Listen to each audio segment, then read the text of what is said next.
মটর ডালের মালাইকারি। মটর ডাল আমি এখানে বেটে নিয়েছি, দিয়ে দেবো স্বাদ মতো লবণ, হাফ চামচ হলুদ গুঁড়ো, হাফ চামচ লঙ্কা গুঁড়ো। খুব ভালো করে এটা মাখিয়ে নেব। এবার গ্যাসে আমি কড়াই বসিয়ে গরম করে তেল দিয়ে দিলাম। তেলটা গরম করে তেজপাতা ফোড়ন দিলাম, দুটো এলাচ, এক টুকরো দারচিনি, একটু লবঙ্গ আর হাফ চামচ জিরে। ফোড়নটা কয়েক সেকেন্ড ভেজে নেব। এবার দিয়ে দিলাম গ্রেট করা আদাটাও কয়েক সেকেন্ড ভেজে নিয়ে হাফ চামচ হলুদ গুঁড়ো, হাফ চামচ লঙ্কা গুঁড়ো, হাফ চামচ কাশ্মীরি লঙ্কার গুঁড়ো, স্বাদ মতো লবণ দিয়ে মশলাটা খুব ভালো করে কষিয়ে নেব। খুব ভালো করে কষিয়ে নিয়ে দিয়ে দিচ্ছি নারকেলের দুধ আর হাফ কাপ গরুর দুধ। তরকারিটা ফুটে উঠেছে, নেড়ে চেড়ে দিয়ে ছোটো ছোটো বড়াগুলো আমি তৈরি করে দিয়ে দেব। আর দিয়ে দেবো 4টে কাঁচা লঙ্কা। ফুটিয়ে নেব 3-4 মিনিট।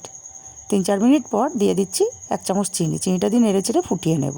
ফুটিয়ে নিয়ে দিয়ে দিলাম গরম মশলার গুঁড়ো আর হাফ চামচ ঘি। নেড়ে চেড়ে মিশিয়ে নিলে রেডি নিরামিষ মটর ডালের মালাইকারি।